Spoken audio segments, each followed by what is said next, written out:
Aquí Claire Ward, grabando desde no importa dónde. Si alguien encuentra esto, quiero que me respondas algo. Si supieras que tienes exactamente 1 hora antes de que todo colapse, ¿qué tomarías de tu casa? ¿Comida? ¿Fotos? ¿Un arma? Yo tomé una botella de agua del autobús, una sola botella, y esa elección definió los siguientes 3 días de mi vida. No sé si alguien más lo logró, no sé si importa, pero necesito grabarlo todo antes de que olvide por qué cada respiración que tomo ahora me pesa, como plomo en el pecho. Antes de que olvide qué se siente tener la garganta tan seca, que cada palabra sale como vidrio roto. Antes de que olvide los sonidos. Ahora mismo estoy corriendo por el estacionamiento de un motel medio derruido y puedo escuchar los chasquidos de mandíbulas detrás de mí. El asfalto arde bajo mis pies y cada zancada hace eco contra las paredes de concreto. Hay 3 de ellos, tal vez 4. Sus pisadas no son regulares, son espasmódicas, como si sus rodillas se doblaran en 1900. Ángulos equivocados. Uno de ellos suena más cerca. Demasiado cerca. Puedo oler ese aroma ácido a sudor rancio mezclado con algo metálico, como monedas viejas dejadas al sol. Mi mano tiembla tanto mientras sostengo esta cámara que la imagen debe estar completamente borrosa. El aire me quema los pulmones. Cada inhalación trae polvo y ese olor. Ese maldito olor. La puerta del cuarto 18 está abierta. Matt está adentro gritándome que me apure, pero su voz suena lejana, como si estuviera bajo agua. Mis piernas no responden como deberían. El peso de la mochila me tira hacia atrás y tropiezo con algo. Tal vez un escombro, tal vez mi propio pánico. El concreto raspa mi palma cuando me apoyo para no caer. Detrás de mí, uno de ellos hace un sonido que no es humano, pero tampoco es animal. Es como si alguien intentara hablar con la garganta llena de arena. Mis dedos encuentran el marco de la puerta. Matt me jala hacia adentro. La puerta se cierra y el pestillo gira. Afuera, algo golpea la madera con tanta fuerza que el marco entero vibra. Pero debes estar preguntándote cómo terminé aquí, corriendo de gente que ya no es gente, en medio de la nada de Nevada, con Matt como mi única compañía, y una botella de agua medio vacía como mi tesoro más preciado. Para entenderlo, tengo que volver a 36 horas atrás. Tengo que volver al autobús charter. Tengo que volver al momento en que todo era normal. O lo que yo creía que era normal. Éramos 23 pasajeros en un autobús con destino a Reno. 23 personas con sus vidas intactas, con planes, con futuros. Ahora quedan 2. Y no estoy segura de que eso cuente como sobrevivir. El autobús olía a aire acondicionado viejo y esas bolsitas de papas fritas que alguien había abierto 3 filas atrás. Yo estaba en el asiento 14, lado derecho, con mi laptop abierta, revisando análisis de datos que ya no importan. Matt estaba a mi lado, durmiendo con la cabeza contra la ventana. Afuera, el desierto se extendía, interminable. Esa arena rojiza y rocas que parecían derretirse bajo el sol de mediodía. El conductor tenía la radio encendida, algo sobre tráfico en Las Vegas. Todo era tan ordinario que dolía, tan predecible, tan seguro. Entonces alguien tosió en el baño del fondo. Una tos seca, rasposa, que se extendió demasiado. Y luego escuché el primer golpe contra la puerta. La tos se convirtió en arcadas. Escuché el sonido de alguien vomitando, pero no era el sonido normal. Era más viscoso, más violento, como si algo se estuviera desgarrando desde adentro. El autobús seguía avanzando. El conductor subió el volumen de la radio. Nadie dijo nada. Todos hacíamos lo que la gente civilizada hace. Ignorar el malestar ajeno, darles privacidad, asumir que alguien más se encargaría. Yo volví a mi laptop. Los números en la pantalla no tenían sentido. Mis ojos seguían desviándose hacia el pasillo, hacia esa puerta cerrada del baño. Matt se despertó y me preguntó qué pasaba. Le dije que nada. Mentí. O tal.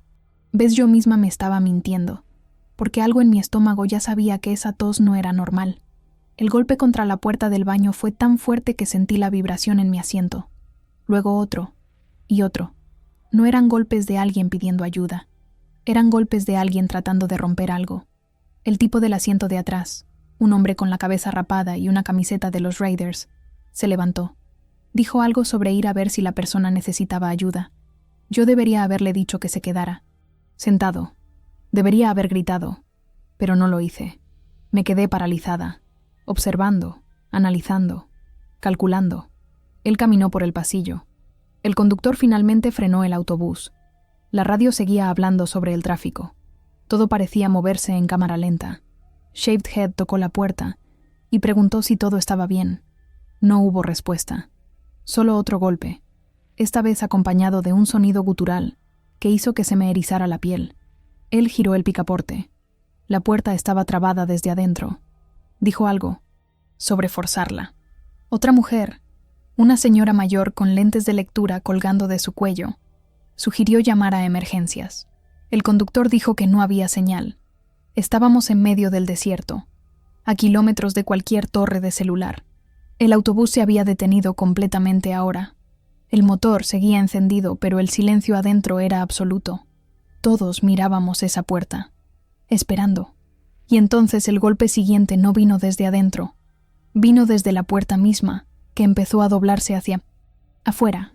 El metal se combó. Puedo ver esa imagen cada vez que cierro los ojos. La puerta del baño doblándose como si fuera papel aluminio. Shaved Head retrocedió. Su espalda chocó contra el asiento donde estaba sentada una chica joven con audífonos. Ella gritó. El conductor se levantó de su asiento. La puerta reventó. No se abrió. Se reventó. Los tornillos saltaron y uno de ellos rebotó contra la ventana a mi lado. Y lo que salió de ese baño no era la persona que había entrado.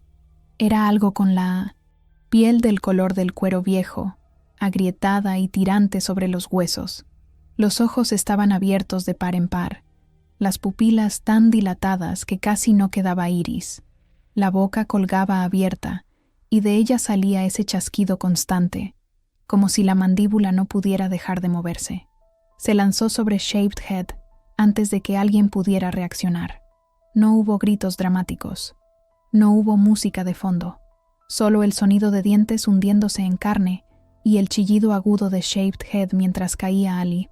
Pasillo. La cosa, porque ya no podía llamarla persona, lo tenía agarrado del hombro. La sangre brotó inmediatamente, salpicando los asientos cercanos. Alguien detrás de mí vomitó. El olor llegó antes que el sonido. Ese aroma metálico mezclado con algo más primitivo, más visceral. Yo me levanté. Matt me agarró del brazo. Sus dedos se clavaron en mi piel. Me preguntó qué estaba pasando. No tenía respuesta. Solo retrocedí hacia la ventana, creando distancia entre esa cosa y yo. El conductor agarró un extintor de incendios de la pared y corrió hacia atrás. Gritó algo sobre soltarlo. Le dio un golpe a la cosa en la cabeza. El extintor hizo un sonido hueco al impactar. La cosa ni siquiera se inmutó. Seguía mordiendo.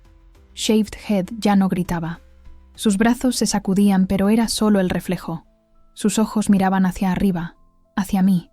Nos miramos por un segundo, tal vez menos, y en ese segundo vi el momento exacto en que algo se apagó dentro de él. El conductor golpeó de nuevo. Esta vez la cosa soltó a Shaved Head y se giró hacia el conductor. Su movimiento era errático, como si sus articulaciones estuvieran rotas, pero era rápido, demasiado rápido. Matt me jaló hacia la salida de emergencia. Otros pasajeros ya estaban allí, empujando la puerta. Alguien tiró de la palanca roja. La alarma sonó, un pitido agudo que se mezcló con los gritos. La puerta no se abría. Estaba atascada. Detrás de nosotros, el conductor cayó. La cosa estaba encima de él. Más gente empezó a moverse hacia la salida delantera, atropellándose unos a otros.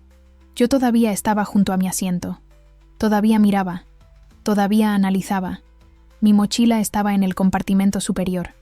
Dentro había 3 botellas de agua que había comprado en la última parada. Calculé el tiempo. 3 segundos para abrir el compartimento. 2 para agarrar la mochila. 1 para correr. Shaved Head se levantó. No debería haber sido posible, pero se levantó. Su cuello estaba destrozado. Podía ver el músculo expuesto, el blanco del hueso, pero se levantó. Y cuando giró su cabeza hacia mí, sus ojos tenían esa misma dilatación imposible, esa misma mirada vacía. Matt gritó mi nombre. Yo salté sobre mi asiento, abrí el compartimento, agarré la mochila, Shaved Head dio un paso hacia mí. Sus pies arrastraban el suelo de manera desigual. El chasquido de su mandíbula era constante ahora. Me giré y corrí hacia la salida delantera. Alguien ya había abierto la puerta. La gente estaba saltando del autobús hacia el asfalto caliente. Yo salté también. Mis rodillas se doblaron al aterrizar y caí hacia adelante. El pavimento me raspó las palmas. Podía sentir el calor atravesando mis jeans. El sol era cegador. Parpadeé tratando de ajustar mi visión. Estábamos en medio de la carretera. No había nada a la vista excepto arena, rocas y el horizonte ondulante por el calor. La gente corría en todas direcciones. Algunos hacia el desierto. Otros simplemente corrían. No había plan. No había lógica. Solo pánico puro. Matt me ayudó a levantarme. Sus manos temblaban. Me preguntó qué eran esas cosas. Le dije que no lo sabía. Otra mentira. Porque ya tenía una idea. Había visto suficientes informes de noticias sobre brotes virales. Había leído suficiente sobre cepas mutadas. Mi cerebro ya estaba conectando los puntos. La tos, la deshidratación extrema, los ojos dilatados, la agresión repentina. No era gripe. No era intoxicación alimentaria. Dentro del autobús, las dos cosas, porque ahora eran dos, se movían entre los asientos. Buscaban. No de manera inteligente, sino impulsiva. Sus cabezas giraban hacia cada sonido. Una mujer que había tropezado cerca del autobús soltó un gemido. Ambas cosas giraron hacia ella simultáneamente. Se lanzaron hacia la puerta. Salieron del autobús con esa velocidad espasmódica, sus cuerpos moviéndose de forma antinatural. La mujer empezó a arrastrarse hacia atrás, pero sus manos resbalaban en la arena suelta al borde de la carretera. Yo debería haber hecho algo. Debería haber gritado. Debería haber lanzado algo para distraerlas. Matt empezó a moverse hacia ella. Lo agarré del brazo. Lo detuve. Él me miró como si no me reconociera. Y tal vez tenía razón en mirarme así. La mujer gritó solo una vez. Las cosas cayeron sobre ella y el grito se cortó. Conté 11 personas que habían salido del autobús, incluidos nosotros. 11 de 23. Los demás estaban adentro, muertos o escondiéndose, o transformándose. No había manera de saberlo. Matt se soltó de mi agarre y empezó a caminar hacia un grupo que se había reunido a unos 50 metros de distancia. Yo lo seguí. Mis piernas se movían por inercia. Mi cerebro seguía atascado en esa decisión. En el momento en que detuve a Matt. En el momento en que elegí no arriesgarme. La mochila pesaba en mi espalda. 3 botellas de agua. Tal vez suficiente para 2 días si racionábamos. Si teníamos suerte. El grupo estaba compuesto por 6 personas. El conductor, que tenía un tajo en el brazo pero estaba vivo. Una pareja. Joven, ambos con mochilas grandes de excursionismo. Un hombre mayor con sombrero de vaquero y botas desgastadas. Y Luis, un tipo que reconocí de la parada anterior, donde había estado fumando afuera de la estación. Nadie hablaba. Todos miraban el autobús. Las cosas habían terminado con la mujer y ahora volvían a entrar al vehículo, buscando más. El conductor dijo que teníamos que movernos. Dijo que había una estación de servicio a unos 8 kilómetros al norte. Alguien preguntó sobre los demás, sobre la gente todavía en el autobús. Nadie respondió, porque todos sabíamos la respuesta. Empezamos a caminar. El sol estaba directamente sobre nosotros. Debían ser las 2 de la tarde. El pavimento irradiaba calor en ondas visibles. Cada paso hacía que mis zapatos se pegaran ligeramente al asfalto derretido. Abrí mi mochila y saqué una botella de agua. Matt me miró. No dijo nada, pero su mirada era clara. Le pasé la botella. Él tomó un sorbo pequeño y me la devolvió. Detrás de nosotros, escuché un grito desde el autobús. Corto, agudo, luego silencio. Nadie se dio vuelta. Nadie se detuvo. Seguimos caminando. El viejo con sombrero de vaquero dijo que su nombre era Roy. Dijo que había visto cosas raras en el desierto antes, pero nunca algo así. La pareja joven no dijo sus nombres. Simplemente caminaban tomados de la mano, sus mochilas bamboleándose con cada paso. Luis encendió un cigarrillo. El olor del tabaco era casi reconfortante en medio del miedo. Preguntó si alguien tenía señal en su celular. Todos revisamos. Nada. Ni una barra. El conductor, que dijo que se llamaba Frank, tenía su radio portátil. La encendió. Estática. Cambió de canal, más estática. Luego una voz, distorsionada, fragmentada. Decía algo sobre quedarse adentro, sobre no beber agua no tratada, sobre síntomas que incluían deshidratación extrema y comportamiento errático. La transmisión se cortó. Frank siguió cambiando canales, pero solo encontró silencio, o estática, o silencio. Lo guardó en su cinturón y siguió, caminando. Su brazo sangraba a través de la camisa que había usado como vendaje improvisado. La tela estaba empapada de rojo oscuro.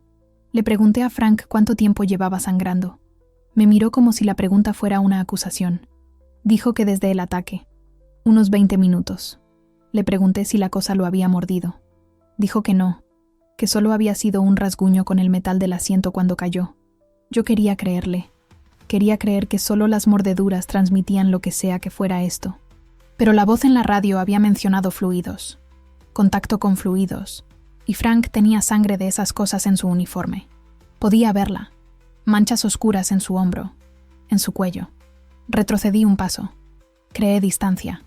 Matt se dio cuenta. Me preguntó en voz baja qué estaba haciendo. Le dije que solo estaba cansada. Otra mentira. Me estaba volviendo buena en eso. Pasó 1 hora, tal vez 2. El tiempo se volvía líquido bajo ese sol. La carretera se extendía recta y vacía en ambas direcciones. No pasaron autos. No vimos señales de vida. Solo el desierto interminable y el calor que hacía que cada respiración doliera. La pareja joven empezó a quedarse atrás. La chica cojeaba. Su compañero le preguntaba cada pocos minutos si podía continuar.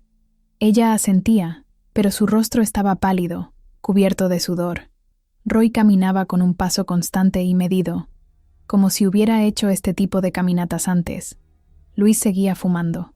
Ya iba por su 3er cigarrillo. Yo contaba cada paso.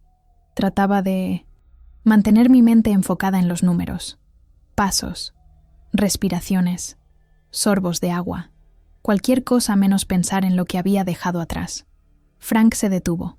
Se tambaleó ligeramente. Matt se acercó y le preguntó si estaba bien. Frank dijo que solo necesitaba un momento. Se sentó en el borde de la carretera. Su piel tenía un tono grisáceo. Sus labios estaban agrietados a pesar de que había estado bebiendo agua de una botella que la pareja joven había compartido. Yo no me acerqué. Me quedé a 5 metros de distancia. Luis notó mi distancia. Me preguntó si tenía un problema. Le dije que no, pero mis ojos no dejaban de mirar el brazo de Frank. La forma en que la sangre había dejado de fluir, pero la herida se veía más oscura, más hinchada. Roy se agachó junto a Frank. Le puso una mano en el hombro. Le dijo que solo faltaba un poco más. Frank asintió, pero sus ojos estaban vidriosos. Cuando Frank volvió a levantarse, su cuerpo se movía diferente, más rígido. Sus pasos eran más lentos, pero también más deliberados. Matt comentó que tal vez el calor lo estaba afectando. La chica joven sugirió que descansáramos todos, que encontráramos sombra, pero no había sombra, solo carretera y arena. Roy dijo que teníamos que seguir, que detenernos significaba morir de insolación.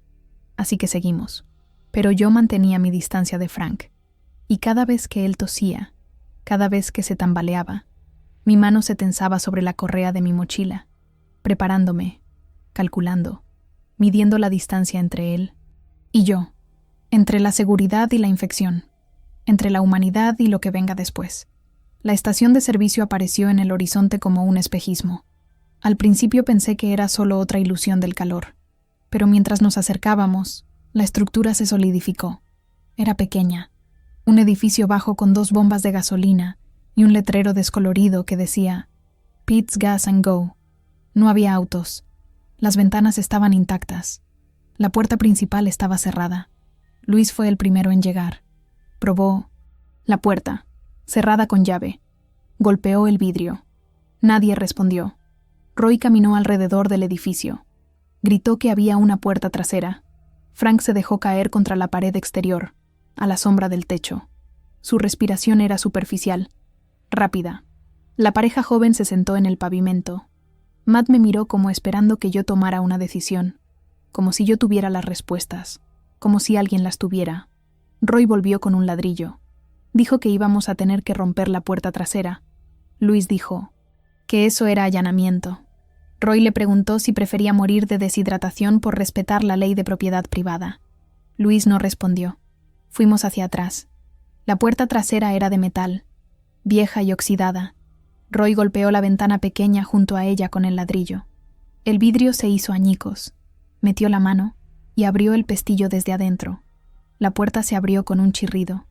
El interior estaba oscuro, fresco. Olía a polvo y aceite de motor. Roy entró primero, luego Luis.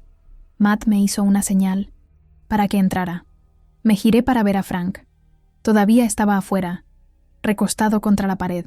Sus ojos estaban cerrados. Su pecho subía y bajaba de forma irregular. Le dije a Matt que esperara, que teníamos que decidir qué hacer con Frank. Matt me preguntó qué quería decir. Yo no respondí.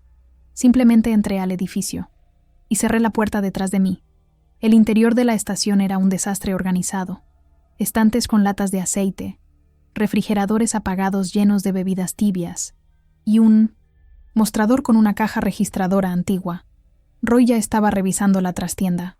Luis abrió uno de los refrigeradores y sacó una botella de Gatorade. La abrió y bebió la mitad de un solo trago. Matt buscaba entre los estantes, llamándome para mostrarme una caja de barras energéticas. Yo estaba de pie junto a la puerta, mirando a través de la pequeña ventana rota hacia donde Frank seguía sentado. No se había movido. La pareja joven entró finalmente, con la chica apoyándose pesadamente en su compañero.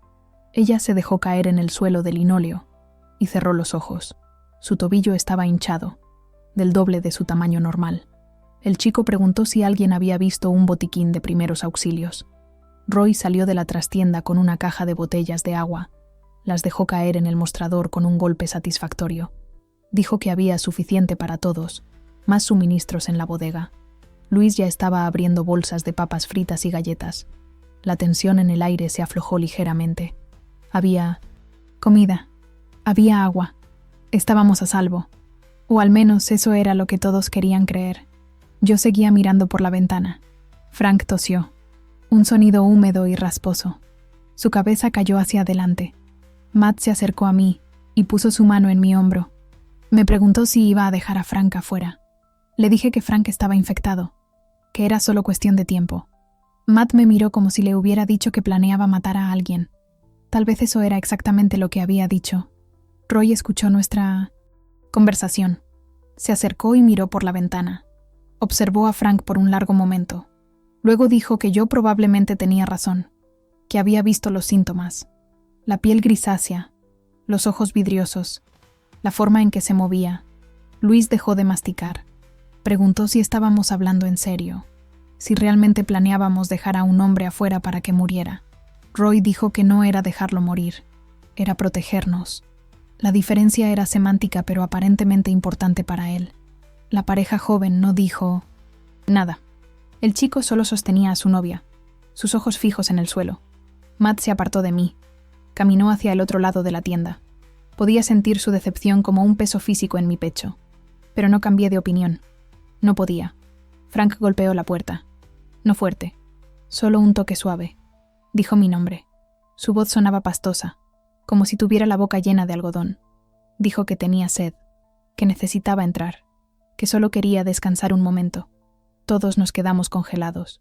Luis miró a Roy. Roy miró hacia la puerta. Matt me miró a mí. Yo no aparté los ojos de Frank. Su rostro estaba presionado contra la ventana ahora. Podía ver las grietas en sus labios, la forma en que sus pupilas casi habían consumido todo el color de sus ojos. Le dije a través de la puerta que se quedara donde estaba, que íbamos a ayudarlo. Otra mentira. Frank asintió. Su frente dejó una mancha de sudor grasiento en el vidrio. Se alejó tambaleándose y se sentó de nuevo contra la pared. Pasaron 20 minutos. Encontramos el botiquín y el chico joven vendó el tobillo de su novia. Luis había comido la mitad de los snacks del mostrador. Roy estaba en la trastienda haciendo un inventario de los suministros. Matt estaba sentado en el suelo, su espalda contra uno de los refrigeradores, sin mirarme. Yo seguía junto a la ventana, vigilando. Frank ya no se movía mucho. Su cabeza colgaba hacia adelante. Cada pocos minutos su cuerpo se sacudía, como si algo dentro de él estuviera luchando. Sus manos se abrían y cerraban. Sus dedos arañaban el pavimento. El chasquido de su mandíbula era audible incluso a través de la puerta cerrada. Supe que estábamos en la etapa final, el momento antes de la transformación completa, la parte donde el humano desaparece y solo queda el impulso. El sol empezó a bajar. El calor se volvió menos opresivo, pero seguía siendo sofocante dentro de la tienda. Roy sugirió que nos turnáramos para dormir, que algunos vigilaran mientras otros descansaban. Luis preguntó qué íbamos a hacer con Frank. Nadie respondió, porque la respuesta ya estaba implícita. Íbamos a esperar. Íbamos a ver qué pasaba, y si se convertía en una de esas cosas, íbamos a asegurarnos de que no pudiera entrar. La pareja joven se acurrucó en un rincón, usando sus mochilas como almohadas. El chico le susurraba algo a ella, palabras de consuelo que sonaban huecas. Roy tomó el primer turno de vigilancia. Se sentó junto a la puerta principal con un bate de béisbol que había encontrado en la oficina trasera. Matt finalmente me habló. Me preguntó cuándo me había vuelto tan fría. Le dije que siempre había sido así, que él simplemente no lo había notado antes. La noche cayó completamente. Sin electricidad, la tienda quedó sumida en una oscuridad casi total. Roy tenía una linterna que usaba con moderación para conservar las baterías. Afuera, Frank había dejado de moverse. No podía verlo en la oscuridad, pero podía escucharlo. Ese chasquido de mandíbula constante, como un metrónomo roto marcando el tiempo. Luis se durmió rápidamente, roncando suavemente cerca del mostrador. La pareja joven también parecía estar dormida, aunque la chica se estremecía ocasionalmente. Matt me daba la espalda. Yo no podía dormir. Cada sonido se amplificaba en la oscuridad. El crujir del edificio asentándose, el zumbido de insectos afuera, y ese chasquido, ese maldito chasquido que no se detenía. Entonces escuché un nuevo sonido. Pasos, múltiples. Venían desde la carretera. Roy apagó la linterna. Inmediatamente. Nos hizo señas a todos para que nos quedáramos en silencio. Me arrastré hasta la ventana y miré con cuidado. A la luz de la luna podía ver figuras moviéndose. 5, tal vez 6. Caminaban con esa misma marcha espasmódica e irregular. Uno de ellos arrastraba una pierna rota que colgaba en un ángulo imposible. Otro tenía la mitad de la cara arrancada, el hueso de la mandíbula visible brillando bajo la luz lunar. Estaban siguiendo la carretera, viniendo desde la dirección del autobús, buscando, cazando. Sus cabezas giraban hacia cada sonido. Uno de ellos se detuvo frente a la estación. Olisqueó el aire. Su cabeza giró lentamente hacia donde Frank estaba sentado. Frank se levantó. No como un humano se levanta. Fue un movimiento mecánico, como una marioneta tirada por cuerdas invisibles. Su espalda se enderezó. Su cabeza giró hacia las otras figuras. Y entonces hizo un sonido. No era un grito. No era un gruñido. Era algo entre ambos. Una llamada. Las otras figuras respondieron. Todas giraron hacia la estación simultáneamente. Mi estómago se tensó. Roy susurró una maldición. Matt se había arrastrado hasta donde yo estaba. Tomó mi mano. Sus dedos estaban helados a pesar del calor. Le apreté la mano de vuelta, porque en ese momento, viendo a Frank unirse a esas cosas, viendo la forma en que se movían como un grupo impulsado por el mismo instinto depredador, entendí que habíamos cruzado una línea. No había regreso. No había cura. Solo supervivencia. Las cosas no atacaron inmediatamente. Se reunieron. 6 de ellas ahora, incluido Frank. Se movían en círculos lentos alrededor de la estación, probando, buscando puntos de entrada. Una de ellas golpeó la ventana frontal. El vidrio vibró pero no se rompió. Otra fue hacia la puerta trasera. La escuché probar el picaporte. Roy se movió silenciosamente hacia atrás, el bate levantado. Luis se había despertado. Sus ojos eran blancos brillantes en la oscuridad. La pareja joven se abrazaba, la chica con la mano tapando su propia boca para no hacer ruido.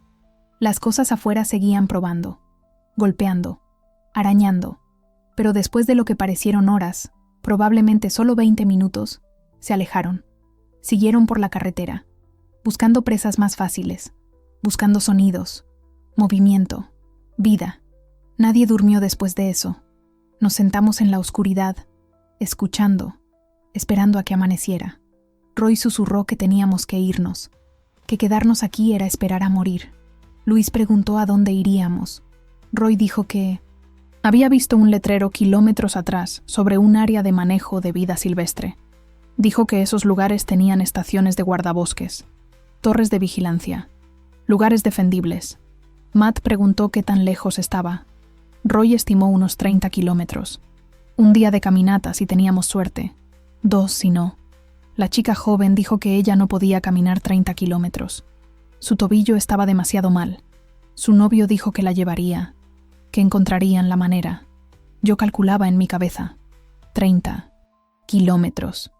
Bajo el sol del desierto, con suministros limitados, y esas cosas cazando. Las probabilidades no eran buenas. Cuando amaneció, salimos. Roy fue primero, revisando el área. Las cosas se habían ido, pero sus rastros permanecían. Manchas de sangre en el pavimento, marcas de arrastre, y el olor. Ese olor ácido a sudor y descomposición que parecía pegarse a todo. Frank, o lo que había sido Frank, había dejado su uniforme rasgado en el suelo. Había sangre seca en la tela. Luis lo pateó, lejos de su camino sin decir palabra. Llenamos nuestras mochilas con lo que pudimos cargar. Agua principalmente. Algunas latas de comida. La pareja joven tomó vendajes extra y analgésicos. Matt cargó una caja entera de botellas de agua. Yo tomé un cuchillo de utilidad de la trastienda. No era mucho como arma, pero era mejor que nada. Roy tenía el bate. Luis había encontrado un destornillador largo. Estábamos armados como niños jugando a sobrevivir, excepto que esto no era un juego. Caminamos hacia el norte. La carretera era nuestra guía. Roy dijo que eventualmente se desviaría hacia el este, hacia el área de vida silvestre. El sol subió rápidamente, trayendo de vuelta ese calor implacable. La chica joven se llamaba Emma. Su novio era Tyler. Me lo dijeron durante el desayuno de barras energéticas rancias, como si los nombres importaran, como si conocernos hiciera alguna diferencia. Emma cojeaba severamente. Tyler la ayudaba, su brazo alrededor de su cintura, tomando la mayor parte de su peso. Cada kilómetro los hacía caer más atrás. Roy mantenía el ritmo. Luis se quejaba del calor, pero seguía adelante. Matt caminaba a mi lado. No hablábamos. Hablar requería energía que no teníamos, y palabras que no sabíamos cómo decir. Pasamos un auto abandonado. Las puertas estaban abiertas. Había sangre en el asiento del conductor. Mucha sangre. El parabrisas estaba agrietado desde adentro, como si alguien hubiera golpeado su cabeza contra él repetidamente. Roy miró dentro, pero no tocó. Nada. Luis se asomó y retrocedió inmediatamente, su mano cubriendo su boca. Matt me preguntó si debíamos revisar si había suministros. Le dije que no, que lo que sea que había pasado en ese auto, no queríamos invitarnos. Seguimos caminando. Emma preguntó si podíamos descansar. Roy dijo que en el próximo tramo de sombra. Pero no había sombra. Solo el sol y la carretera y el desierto que se extendía interminable en todas direcciones. Tyler se detuvo. Dijo que Emma no podía más, que su tobillo estaba empeorando. Roy se giró y caminó de regreso hacia ellos. Les dijo que si se detenían, morirían, que teníamos que seguir moviéndonos. Emma empezó a llorar. No eran sollozos dramáticos, solo lágrimas silenciosas resbalando por sus mejillas sucias. Dijo que lo intentaba, que realmente lo intentaba. Tyler la abrazó. Le susurró que todo estaría bien. Más mentiras. Yo desvié la mirada. Matt compartió su agua con ellos. Roy esperó, su impaciencia visible en la forma en que cambiaba el peso de un pie a otro. Luis encendió otro cigarrillo. Después de 10 minutos, Emma se limpió la cara y asintió. Tyler la ayudó a levantarse. Seguimos caminando, pero todos sabíamos que era solo cuestión de tiempo. Vimos el letrero del área de manejo de vida silvestre, justo después del mediodía. Una flecha apuntaba hacia un camino de tierra que se desviaba de la carretera principal. Roy dijo que ese era nuestro camino. El camino era irregular, lleno de rocas y surcos profundos. Emma tropezó 3 veces en 1900. Los primeros 100 metros. La tercera vez no se levantó. Se quedó de rodillas, sus manos presionadas contra la tierra, respirando como si hubiera corrido un maratón. Tyler trató de levantarla. Ella sacudió la cabeza. Dijo que necesitaba un momento. Solo un momento. Roy le dijo a Tyler que la cargara. Tyler lo miró como si hubiera sugerido algo imposible, pero después de un segundo, se agachó y levantó a Emma. Ella envolvió sus brazos alrededor de su cuello. Él empezó a caminar. Cada paso era una lucha visible. Sus piernas temblaban, pero siguió adelante. El camino subía gradualmente. A ambos lados, el paisaje cambiaba de arena plana a formaciones rocosas irregulares. Había más vegetación aquí, arbustos espinosos y árboles retorcidos. Roy dijo que era una buena señal, que significaba que había agua subterránea, que la estación de guardabosques estaría cerca. Seguimos el camino durante otra hora. Tyler tuvo que dejar a Emma. No podía cargarla más. Ella caminó apoyándose en él, arrastrando su pie malo. Cada paso dejaba una pequeña marca de arrastre en la tierra. Matt se ofreció a ayudar. Entre él y Tyler, la sostuvieron. Yo caminaba atrás, vigilando el camino detrás de nosotros, porque algo en mi instinto me decía que no estábamos solos. La estación de guardabosques apareció cuando estábamos a punto de rendirnos. Era un edificio pequeño de madera, con un techo de metal y un porche cubierto. Había una torre de vigilancia detrás, elevándose unos 10 metros en el aire. Roy sonrió por primera vez desde el autobús. Dijo que podríamos ver kilómetros desde arriba, que podríamos defendernos aquí. Luis corrió hacia la puerta principal. Estaba cerrada con llave, pero la ventana junto a ella estaba rota. Alguien había estado aquí antes. Luis metió la mano y abrió la puerta desde adentro. Gritó que estaba despejado. Entramos. El interior era espartano pero funcional. Una mesa con mapas, un radio de 2 vías en la pared, armarios con suministros y agua. Un dispensador de agua de 5, galones en la esquina. Roy lo revisó, medio lleno. Sonrió de nuevo. Dijo que habíamos tenido suerte, pero la suerte es una cosa frágil, especialmente en el fin del mundo, porque mientras Roy estaba revisando los armarios, mientras Luis bebía del dispensador de agua, mientras Tyler ayudaba a Emma a sentarse en una silla, yo estaba mirando los mapas en la mesa, y vi algo que hizo que mi estómago se hundiera. Marcadores rojos, decenas de ellos, marcando ubicaciones en todo el área, y junto a cada marcador, una nota escrita a mano. Infectados vistos aquí, 3. Horda de 12, moviéndose al norte. Área comprometida, no acercarse. Los mapas tenían fecha, eran de hace 3 días, lo que significaba que alguien había estado aquí, documentando, rastreando, y luego se había ido. O algo peor. Matt se acercó y vio los mapas. Me miró, y en sus ojos vi la misma realización. No habíamos encontrado refugio. Habíamos encontrado un puesto de observación abandonado en medio de territorio infectado. Roy encontró la radio de 2 vías. La encendió. Estática. Cambió de canal. Más estática. Luego una voz. Clara. Humana. Decía que cualquiera que escuchara debía dirigirse al norte hacia el condado de Washoe, que había un campamento de evacuación en Reno, que tenían comida, agua, protección. Roy respondió. Dijo que éramos 6 supervivientes en el área de manejo de vida silvestre. La voz le pidió que repitiera. Roy lo hizo. Hubo una pausa.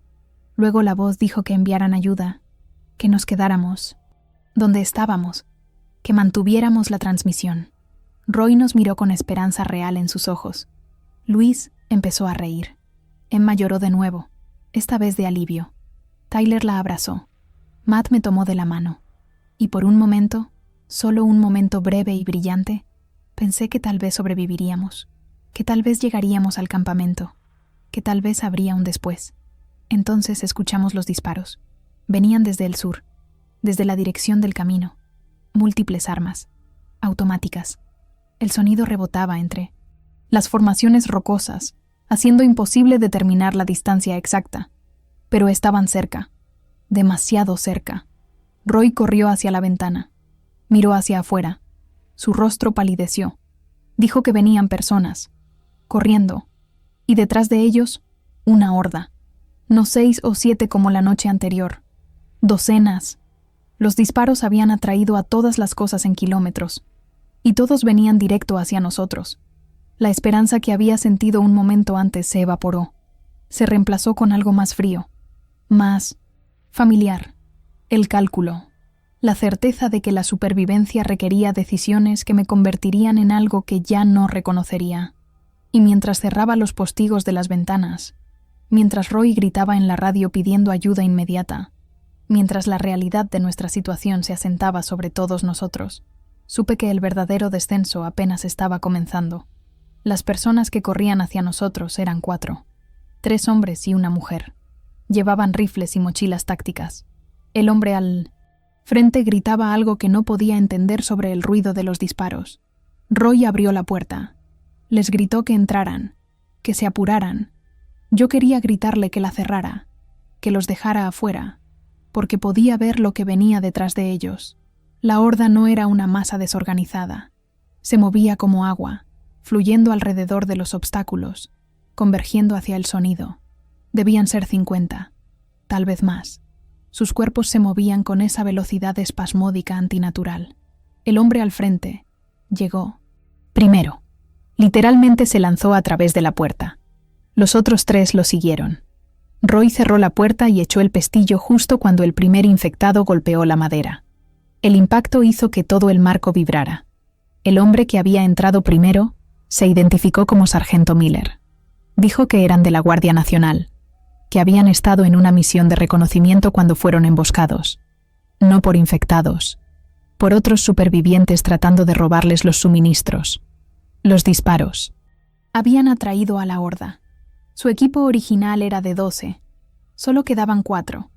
La mujer, que se presentó como Corporal Hayes, tenía sangre en su uniforme, pero dijo que no era suya. Los otros 2 hombres, privados sin nombres que recuerde, empezaron a empujar muebles contra la puerta. La ventana rota era un problema. Miller preguntó si teníamos algo para bloquearla. Roy señaló un estante de metal. Entre todos lo arrastramos y lo pusimos contra la ventana. Afuera, el sonido de cuerpos golpeando. La estructura era constante ahora. Un tamborileo irregular que hacía eco en mis dientes.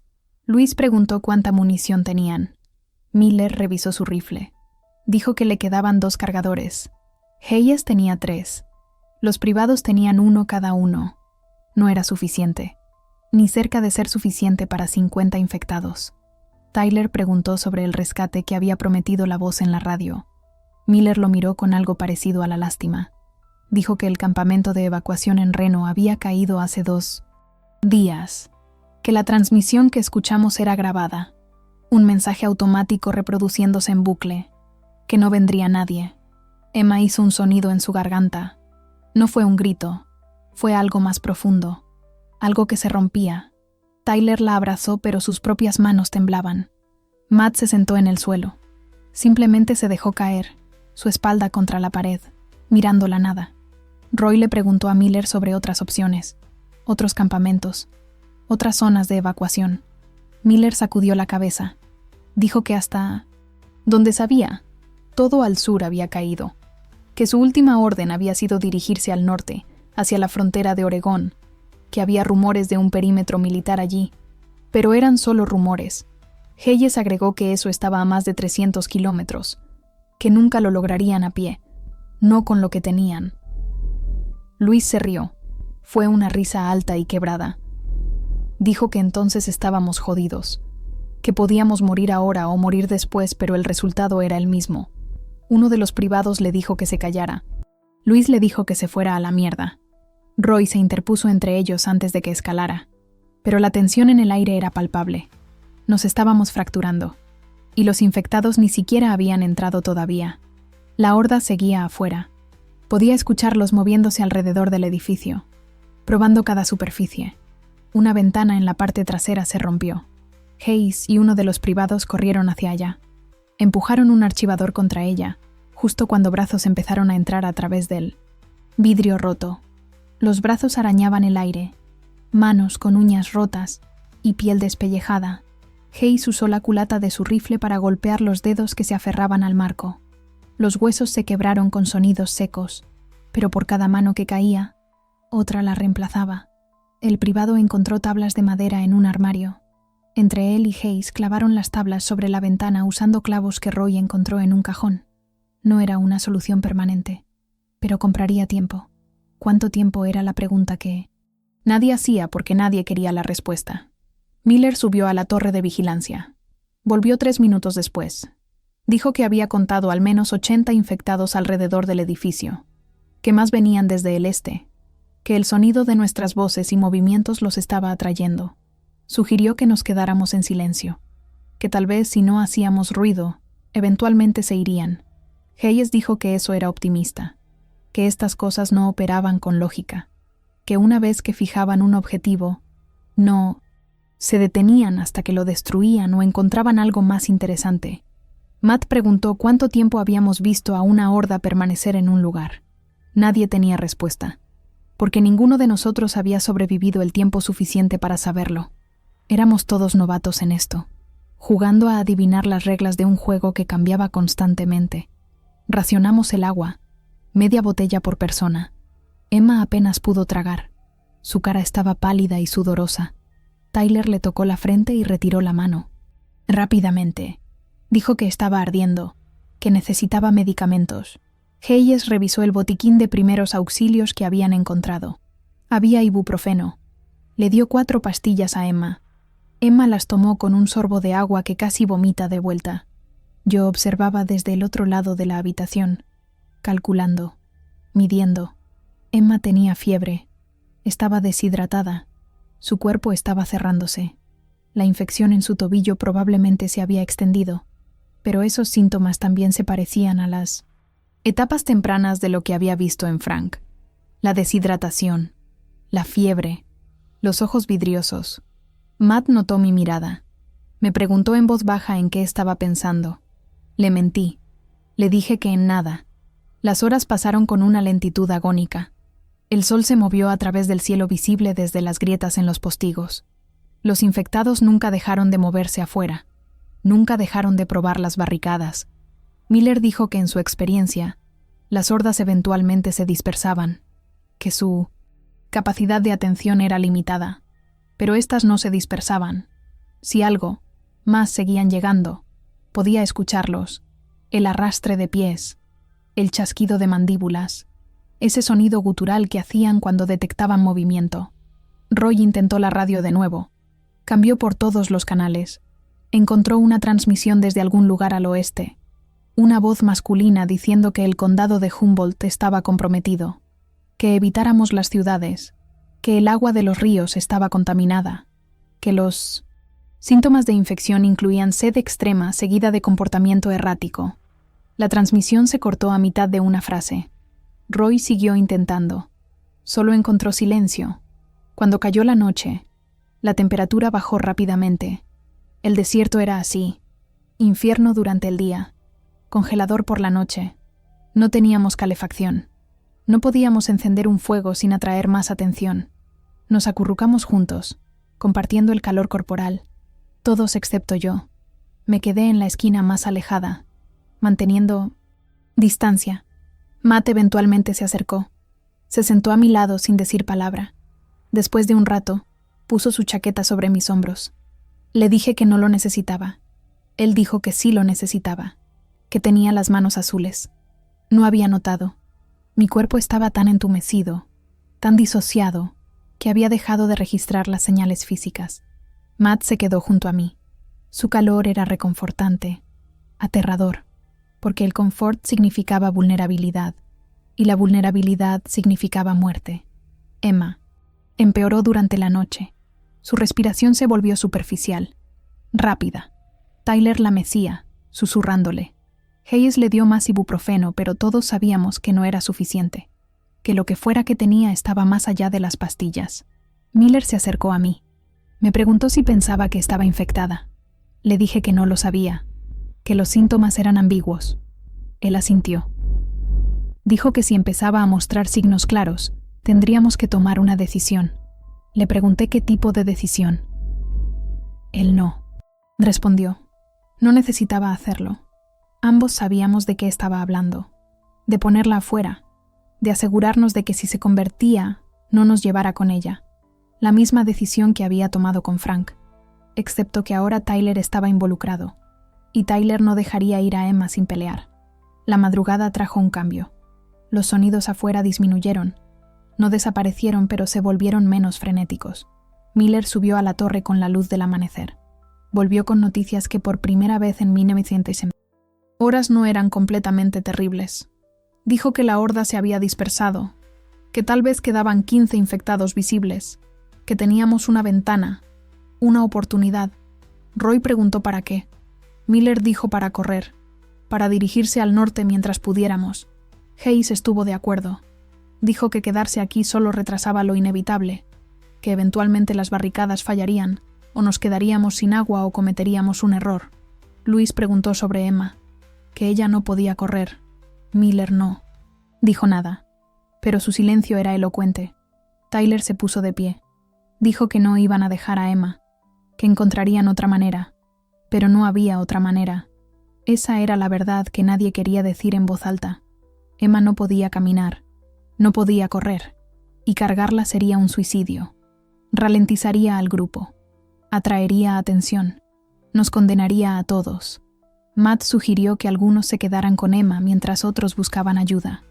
Miller dijo que dividir el grupo era mala idea, que los números significaban seguridad. Hayes agregó que no había ayuda que buscar, que lo mejor que podían esperar era distancia, espacio entre ellos y los infectados. Tyler levantó la voz. Dijo que Emma era una persona, que no era equipaje que podían dejar atrás. Roy le dijo que bajara la voz, que los infectados afuera podían escuchar. Tyler lo ignoró. Siguió gritando.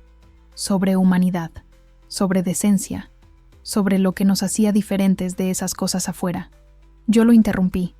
Le dije que lo que nos hacía diferentes era que nosotros todavía estábamos vivos, que Emma estaba muriendo con o sin nosotros, que quedarnos con ella solo significaba morir juntos. Las palabras salieron frías, clínicas. Matt me miró horrorizado. Tyler dio un paso hacia mí. Sus manos se cerraron en puños. Miller se interpuso. Le dijo a Tyler que entendía su dolor, pero que la mujer tenía razón, que a veces la supervivencia requería decisiones imposibles. Tyler empujó a Miller. Uno de los privados agarró a Tyler.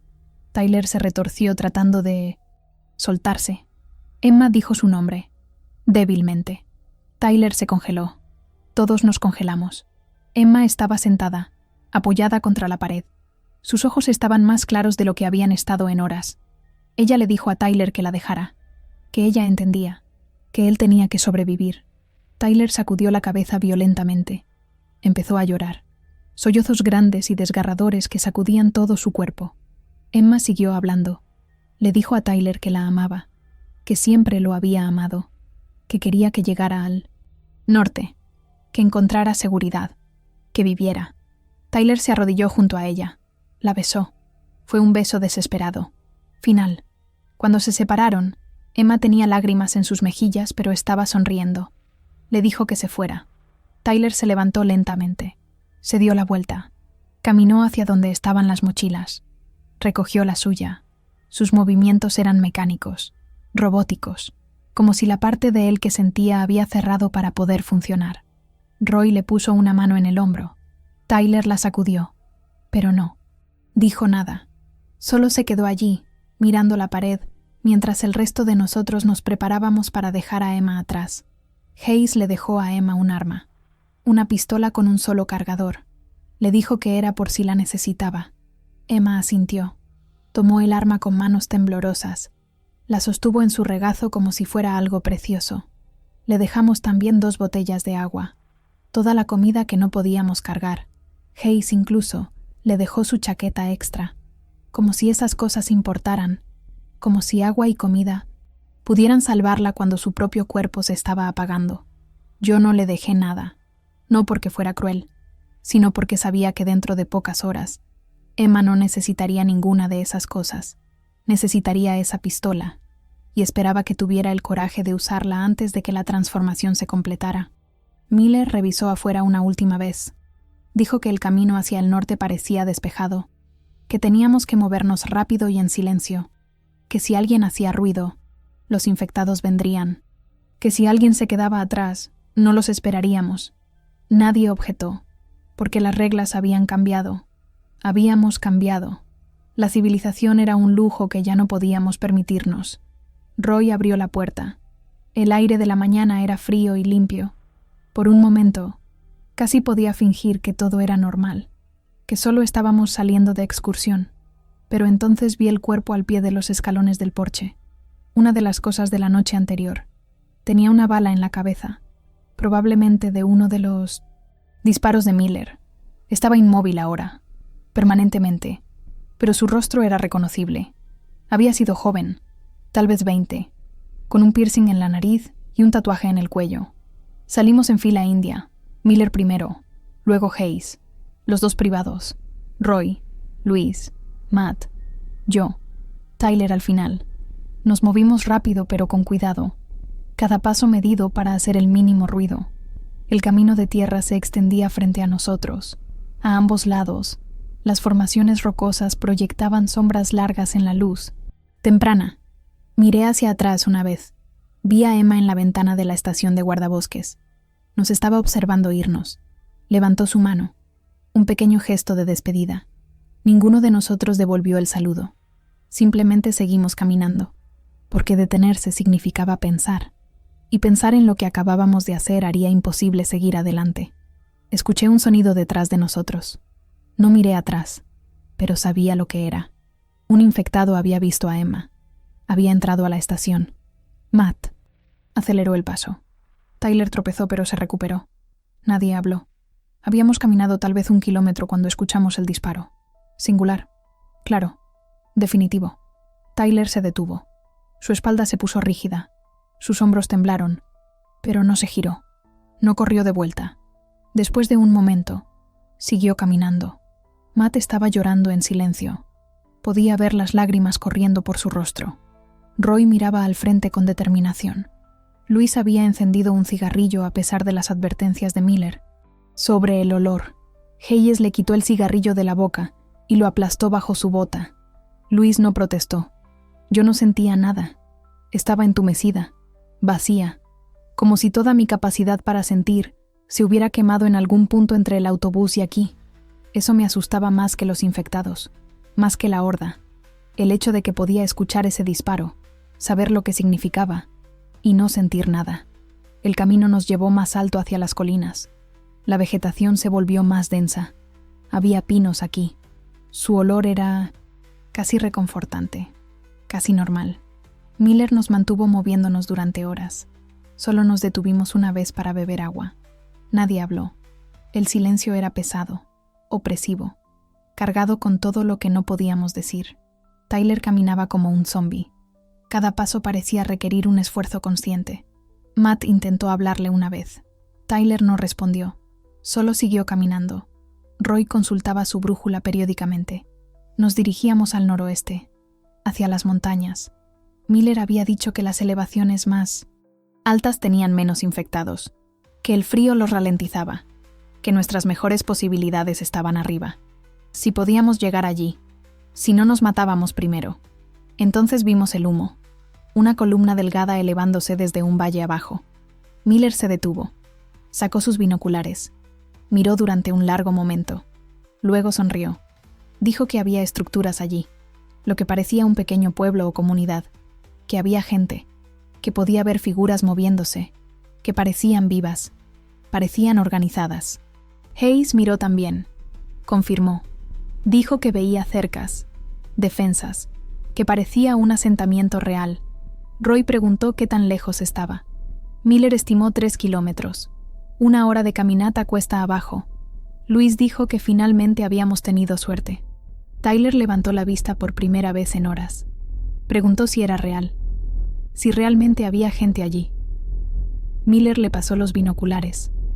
Tyler miró, y por primera vez desde que dejamos a Emma, vi algo parecido a la esperanza en su rostro. Todos la sentimos. Esa sensación peligrosa y tentadora de que tal vez, solo tal vez, lo lograríamos. Empezamos a descender hacia el valle. El camino era empinado y traicionero. Rocas sueltas rodaban bajo nuestros pies. Uno de los privados resbaló y se raspó la rodilla. Hayes lo ayudó a levantarse. Seguimos adelante. La comunidad se hacía más clara a medida que nos acercábamos. Había una cerca de madera rodeando tal vez una docena de edificios. Podía ver humo saliendo de varias chimeneas, figuras moviéndose entre las estructuras. Miller intentó hacer señales, pero estábamos demasiado lejos todavía. Aceleramos el paso. La fatiga de los últimos días se evaporó, reemplazada por adrenalina, por anticipación. Volvería a dormir bajo techo. Tendría agua limpia. Estaría entre personas, entre civilización, entre seguridad. Matt me tomó de la mano. Me apretó los dedos. Le devolví el apretón. Por primera vez en días, pensé que tal vez su esperanza no era tan ingenua, que tal vez había algo bueno esperando al final de esta pesadilla. Estábamos a 500 metros cuando escuchamos las voces, gritando. No gritos de alegría, gritos de advertencia, de pánico. Vimos figuras corriendo hacia la cerca. Luego vimos por qué. Desde el otro lado del valle, una masa oscura se movía. No era una horda, era una migración. Cientos de infectados moviéndose en una dirección, hacia la comunidad. Miller maldijo. Dijo que teníamos que advertirles. Empezamos a correr, gritando, haciendo señales. Las personas en la cerca nos vieron, pero también vieron lo que venía detrás de nosotros, porque no estábamos solo trayendo advertencia, los habíamos traído.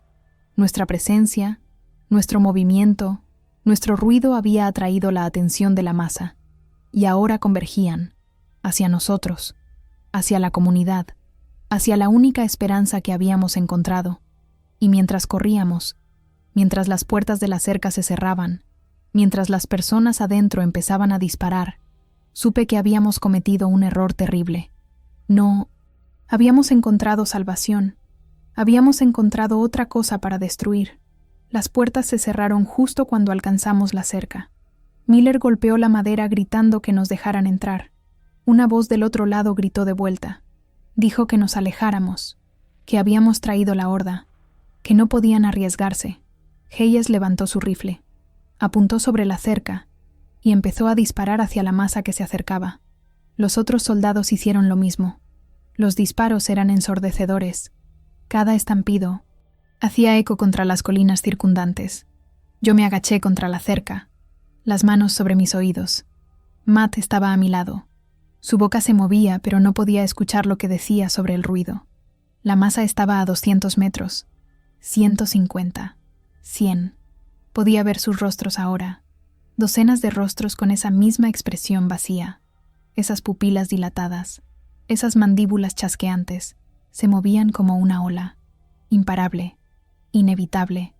Roy encontró un hueco en la cerca, una sección donde las tablas se habían podrido. Empezó a patearlas. Luis se unió a él. Juntos rompieron suficiente madera para crear una abertura. Gritó que entráramos. Me metí a través del hueco. Las astillas de madera me rasparon los brazos. Matt vino detrás de mí. Luego Tyler, Roy, Luis. Miller fue el último. Pasó justo cuando el primer infectado alcanzaba la cerca. Manos arañaron su pierna. Él pateó hacia atrás. Su bota conectó con una cara. Huesos se quebraron. La cosa no soltó. Matt agarró a Miller y lo jaló hacia adentro. La mano del infectado todavía estaba aferrada al tobillo de Miller. Los dedos apretaban con fuerza antinatural. Hayes usó su cuchillo. Cortó los dedos. Cayeron al suelo retorciéndose como gusanos. Miller se arrastró hacia atrás mientras sellábamos el hueco con lo que pudimos encontrar. Tablas sueltas, rocas, cualquier cosa. La comunidad estaba en caos. Personas corrían en todas direcciones. Algunos subían a los techos con rifles. Otros empujaban carretas llenas de munición. Vi niños siendo empujados hacia un edificio de piedra en el centro. Una mujer mayor estaba de pie en el porche de una casa gritando órdenes. Tenía el pelo gris recogido en un moño apretado y llevaba un rifle de caza sobre el hombro. Cuando nos vio, su rostro se retorció en furia. Caminó directamente hacia Miller. Le dijo que qué mierda habíamos hecho, que habíamos condenado a todos. Miller intentó explicar. Ella lo interrumpió. Dijo que explicaciones no detendrían a cientos de infectados, que necesitábamos armas, que necesitábamos luchar o todos moriríamos. Le preguntó a Miller si él y su gente sabían disparar. Miller dijo que sí. Ella asintió. Señaló hacia un edificio. Dijo que el arsenal estaba allí, que tomáramos lo que necesitáramos. El arsenal era un cobertizo convertido. Adentro había rifles, escopetas, cajas de munición. No era equipamiento militar, pero era más de lo que habíamos tenido. Agarré una escopeta. El peso era reconfortante, sólido, real. Matt tomó un rifle. Sus manos todavía temblaban, pero sostuvo el arma firmemente. Luis encontró una pistola y una caja de balas. Tyler simplemente se quedó allí, mirando las armas como si no supiera qué hacer con ellas. Roy le puso un rifle en las manos. Le dijo que apuntara y disparara, que era simple. Tyler asintió, pero sus ojos estaban vacíos. La mujer mayor entró. Se presentó como Margaret. Dijo que ella dirigía este lugar, que habían sobrevivido 3 semanas manteniéndose callados y ocultos, que ahora, gracias a nosotros, tendrían que luchar, o morir intentándolo. Subimos a los techos. La cerca ya estaba bajo asedio. Los infectados se apilaban contra ella. El peso de sus cuerpos hacía crujir la madera. Algunos intentaban escalar. Sus movimientos eran torpes pero persistentes. Margaret gritó la orden de disparar. El aire se llenó de estampidos. Cuerpos cayeron, pero por cada uno que caía, 2 más ocupaban su lugar. Apunté mi escopeta. El retroceso me golpeó el hombro. Un infectado cayó. Recargué. Disparé. De nuevo. Y otra vez. El olor a pólvora quemaba mi nariz. Casquillos calientes llovían a mi alrededor. Junto a mí, Matt disparaba con una precisión sorprendente. Cada disparo era un impacto. Roy manejaba su rifle como si hubiera nacido con él. Pero no era suficiente. Nunca sería suficiente. Una sección de la cerca cedió. Las tablas se astillaron hacia adentro. Los infectados empezaron a fluir a través de la brecha. Margaret gritó que sellaran esa sección. Varios hombres corrieron hacia allá con tablas y martillos. Intentaron reparar mientras otros disparaban sobre sus cabezas. Un hombre fue demasiado lento. Un infectado lo agarró del brazo. Lo jaló hacia la masa. Sus gritos se cortaron abruptamente. Un disparo. Margaret había disparado. No al infectado. Al hombre. Directo a la cabeza. Le ahorró la transformación. Luis vomitó sobre el borde del techo. El contenido de su estómago cayó sobre los infectados abajo. Ellos no notaron. Seguían presionando. Seguían viniendo. Como si fueran infinitos. Otra sección de cerca cayó. Luego otra. Los hombres no podían repararlas lo suficientemente rápido. Margaret tomó una decisión. Gritó que evacuaran. Que todos fueran al edificio de piedra. Que era defendible. Que podían mantener ese perímetro. Empezamos a bajar de los techos. Los infectados ya estaban dentro del recinto. Corrían entre los edificios. Una mujer salió de una casa. 3 infectados la rodearon. Ella gritó por ayuda. Hayes disparó. Mató a 2. El tercero alcanzó a la mujer. Matt apartó la mirada. Yo no. Observé mientras la mujer caía, mientras su sangre manchaba la tierra seca, mientras dejaba de moverse, porque necesitaba recordar. Necesitaba ver lo que costaba cada segundo de vacilación, cada momento de compasión mal dirigida. El edificio de piedra era una antigua casa comunal. Las paredes eran gruesas, las ventanas estrechas. Margaret dijo que había sido construido como refugio contra tormentas. Ahora era refugio contra otra cosa. Empujamos a todos adentro. Debíamos ser 40 personas, tal vez menos. Los niños lloraban. Alguien los calmaba. Miller y Hayes bloqueaban la puerta con muebles pesados. Roy y Luis cubrían las ventanas. Yo encontré una posición en una ventana del 2º piso. Desde allí podía ver todo el recinto. Los infectados se movían entre los edificios ahora. Entraban a las casas, destruyendo, buscando. Uno salió de una casa con un brazo humano. Lo sostenía como si fuera un juguete. Otro arrastró un cuerpo hacia el centro del recinto. Empezó a alimentarse. El sonido era húmedo, obsceno. Matt se sentó contra la pared junto a mí.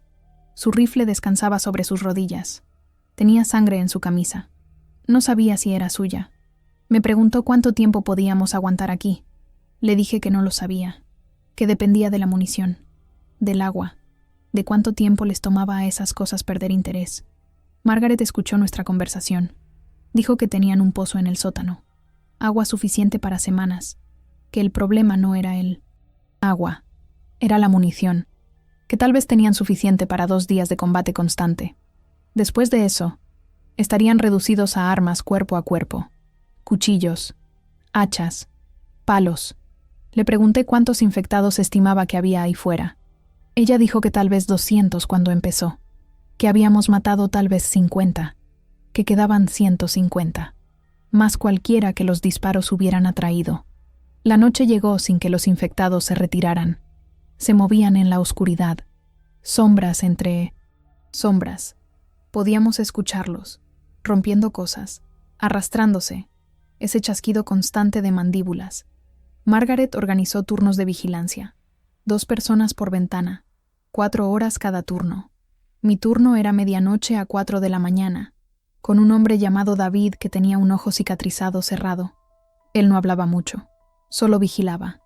Cada hora, hacíamos un conteo de los infectados visibles.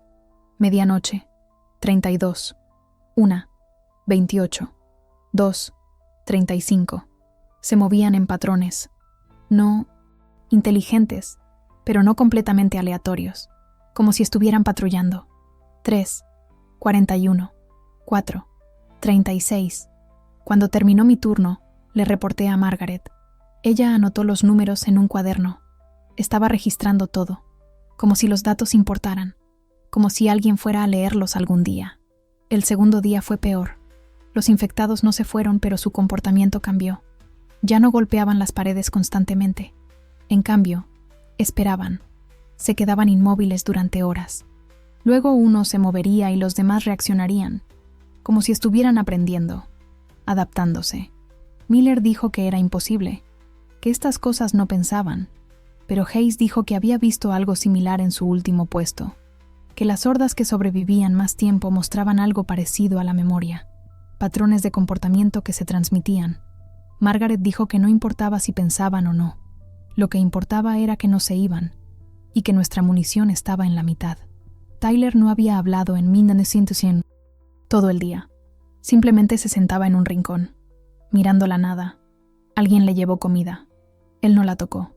En la tarde del segundo día, escuchamos voces, no de dentro del edificio, de afuera, voces humanas, gritando por ayuda. Margaret corrió a la ventana. Vio a 2 personas corriendo hacia el edificio de piedra, un hombre y una mujer. Detrás de ellos, una docena de infectados. Margaret levantó su rifle. Le grité que esperara, que podíamos ayudarlos. Ella me miró como si estuviera loca.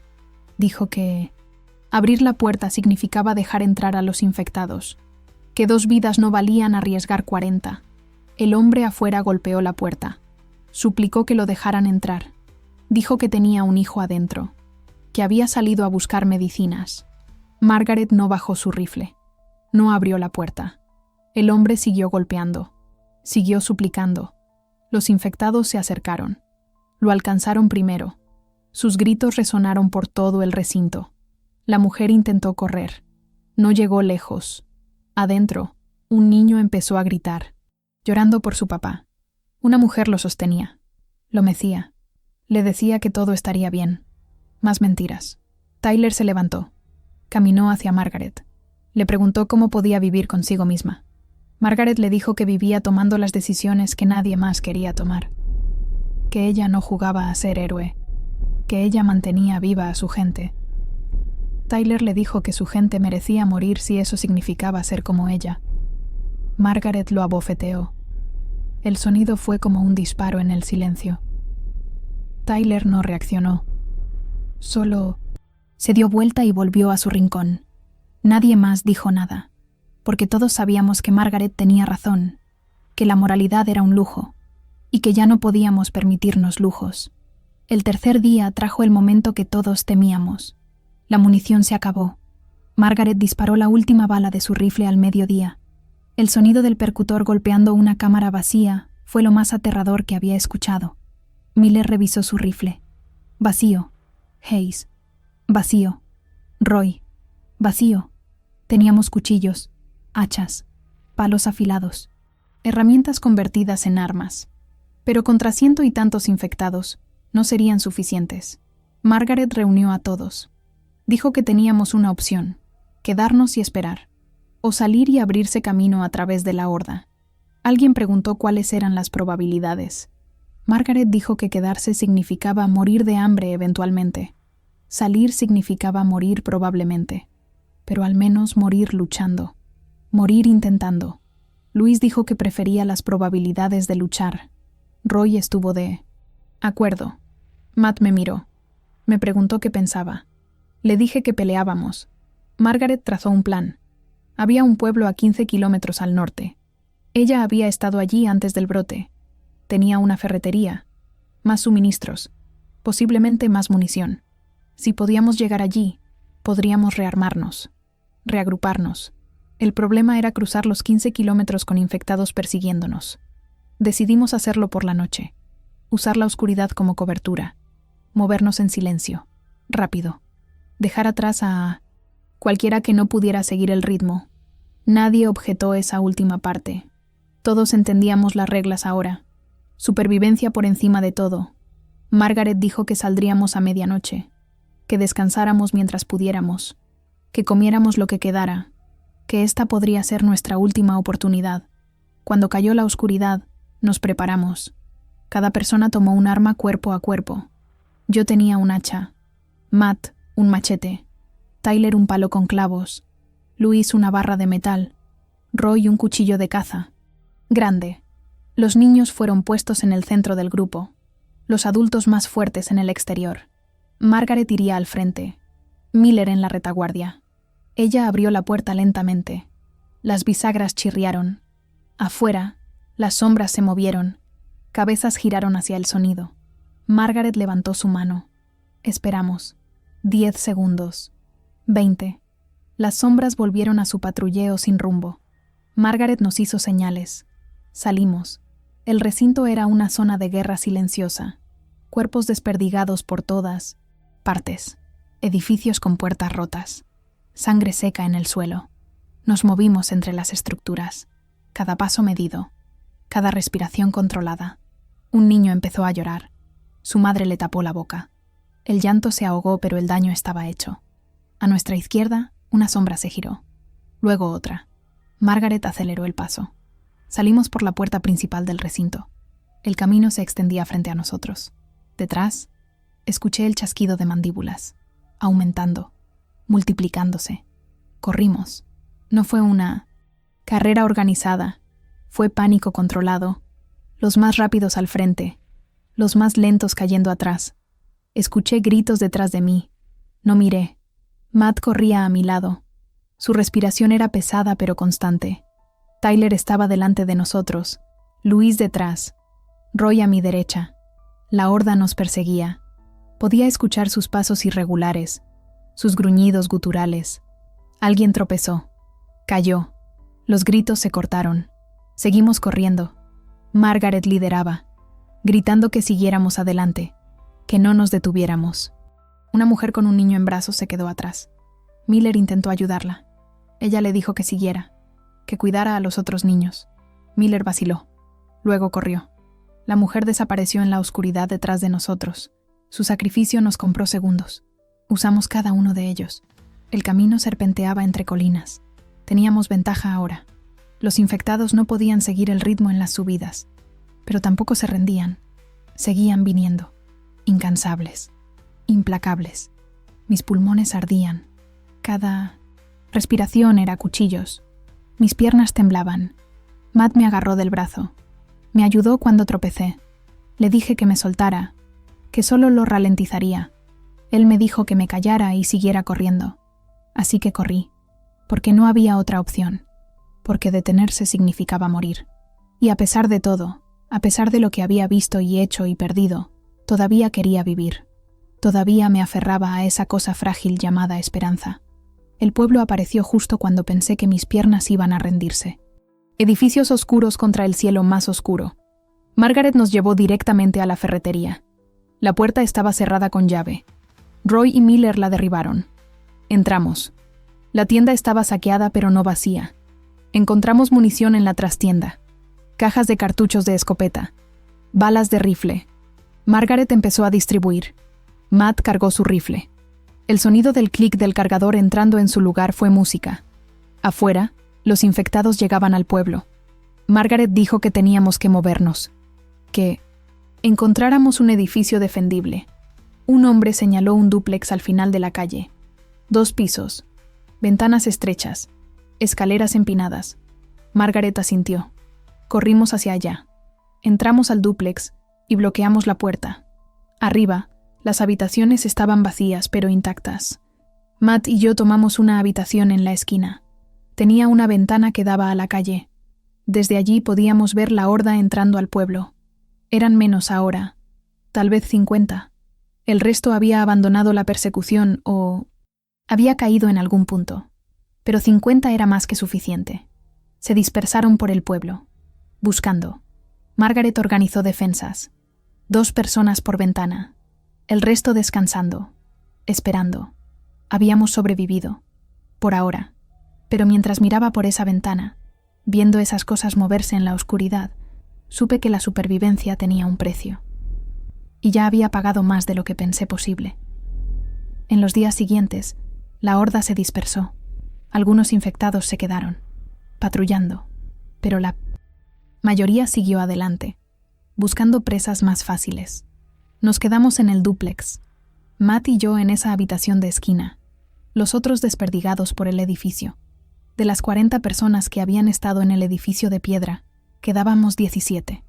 Margaret, Miller, Hayes, Roy, Luis, Tyler, yo, Matt, y 9 más cuyos nombres nunca aprendí. O aprendí y olvidé, porque recordar nombres significaba admitir que eran personas, y era más fácil verlos como números, como variables en una ecuación de supervivencia.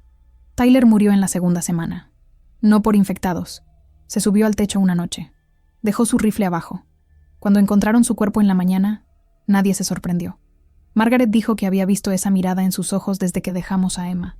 Matt lloró. Yo no. Había dejado de llorar en algún punto. Había dejado de sentir en algún punto. Me había convertido en algo eficiente, algo frío, algo que calculaba probabilidades y tomaba decisiones sin parpadear. Matt empezó a mirarme diferente después de eso. No con amor, con algo más parecido a cautela, como si no estuviera seguro de quién era yo ahora. Yo tampoco estaba segura. Ahora estoy aquí, en esta habitación, con esta cámara. Matt está abajo ayudando a Margaret con algo. No recuerdo qué. Los días se mezclan. Estamos vivos. Esa es la victoria. Tenemos agua, comida para algunas semanas, munición, defensas. Hemos sobrevivido cuando miles no lo hicieron. Debería sentirme afortunada. Debería sentir algo. Pero, cuando me miro en el espejo, no reconozco a la persona que me devuelve la mirada. Sus ojos son como los de esas cosas afuera, vacíos, dilatados, como si algo humano se hubiera apagado adentro. Matt ya no me toca como antes. Ya no me habla como antes. Hemos sobrevivido juntos. Pero el nosotros que éramos está tan muerto como Emma, tan muerto como Tyler, tan muerto como Frank y todos los demás que dejamos atrás. Y esa es la verdadera historia de terror. No es sobre los zombies. No es sobre el virus.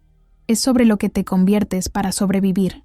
Las cosas que haces, las personas que abandonas, las decisiones que tomas una tras otra, hasta que un día te das cuenta de que cruzaste tantas líneas que ya no puedes ver dónde empezaste. Estoy viva, pero la Claire que subió a ese autobús hace... ¿cuánto tiempo? ¿3 semanas? ¿1 mes? Esa Claire está muerta, y lo que queda es esto. Esta cosa que respira y come y planea y sobrevive, pero que ya no siente, ya no ama, ya no es completamente humana. Así que si encuentras esta grabación, si sobrevives lo suficiente para verla, quiero que recuerdes algo. El virus no es la peor parte. La transformación física no es lo que debes temer. Lo que debes temer es el momento en que te das cuenta de que ya no reconoces tu propio reflejo. Ese es el momento en que entiendes que el monstruo no está afuera golpeando la puerta. Está aquí, mirándote desde el espejo. Y no hay cura para eso.